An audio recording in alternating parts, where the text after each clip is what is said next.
หอยทอดทะเลกรอบหอยทอดก็จะใช้หอยแมลงภู่แล้วก็จะมีกุ้งกับหมึกนี่นะครับแป้งหอยทอดหาซื้อได้ตามตลาดทั่วไปหอยแมลงภู่กุ้งก็เอาเปลือกตรงหางเอาเปลือกออกหมดเลยหมึกผสมแป้งนะครับนี่จะแป้งหอยทอด1 ถ้วยเลยน้ำนี่จะเป็นน้ำเย็นนะครับ1 ถ้วยใส่น้ำแข็งไว้ด้วยเนี่ยซีอิ๊วขาวก็จะใส่ไป2 ช้อน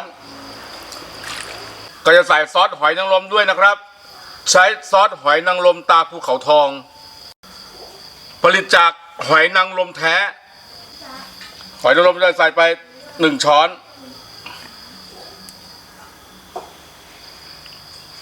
พริกไทย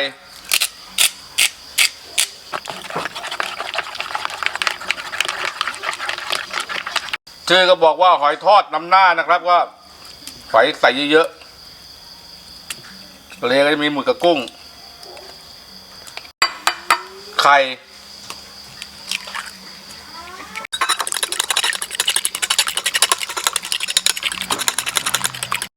ข่ตีแล้วก็เอามาใส่ในชามแป้งคนให้เข้ากันต้นหอมซอยกระเทียมสับกระเทียมนี่ก็จะผัดให้หอ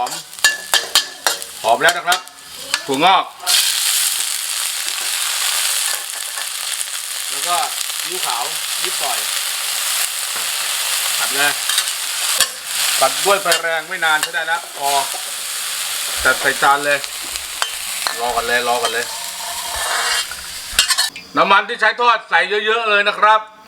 ช่วงแรกก็จะใช้ไฟแรงนะครับให้ควันขึ้นเลยตอนนี้ก็ควันขึ้นแล้วก็ใส่เทคนิคการใส่ก็ค่อยๆใส่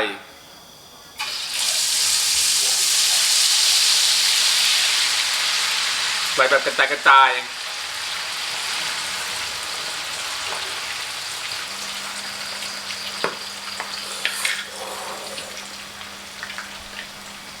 ใส่แล้วก็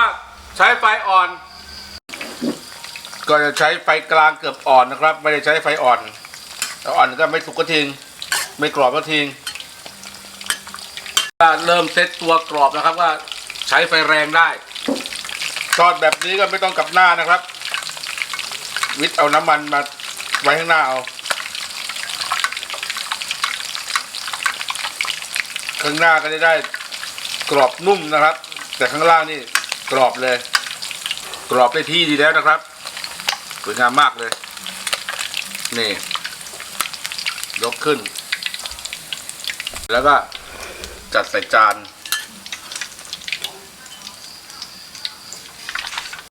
น้ำจิ้มก็จะเป็นน้ำจิ้มไก่ผสมกับซอสพริกในอัตราส่วน1:1เดี๋ยวจะโรยต้นหอมซอยอีกหน่อยเพิ่มสีสันนะครับมืดเกินหอยทอดทะเลกรอบพร้อมขึ้นโต๊ะรับประทานแล้วครับกรอบเลยนะครับกรอบไปนอนดูสีแล้วกรอบแบบเกือบไหม้เลยหอยทอดทะเลกรอบขึ้นโต๊ะพร้อมรับประทานแล้วครับป้าเมย์ก็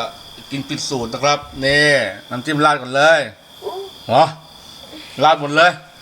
โอเคไปก็แหวกนะครับวันนี้ก็ถั่วงอกมาเยอะเลยฟังเสียงครับกรอบมาก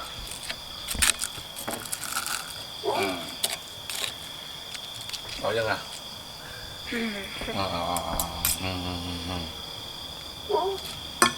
ถึงอ่างมาแน่เลยนะครับ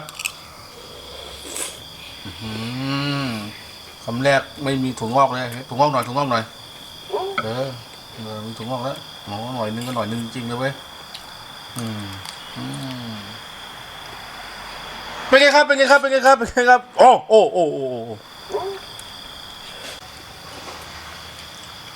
ถูกใจเด็กชายปามี่มากคำใหญ่เลย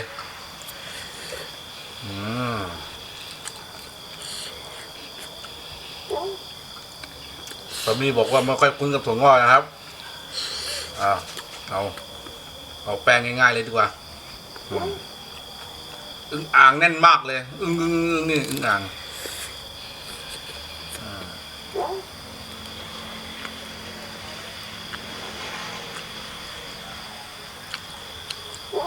ก็ไม่ต้องพักเบรกกันเลยนะครับเคี้ยวนี่ไม่ต้องเว้นวรรคเลย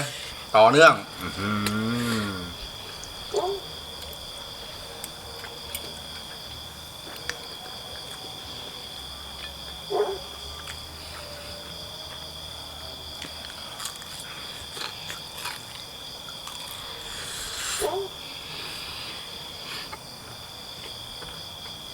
ซอสหอยนางรมตาภูเขาทองผลิตจากหอยนางรมแท้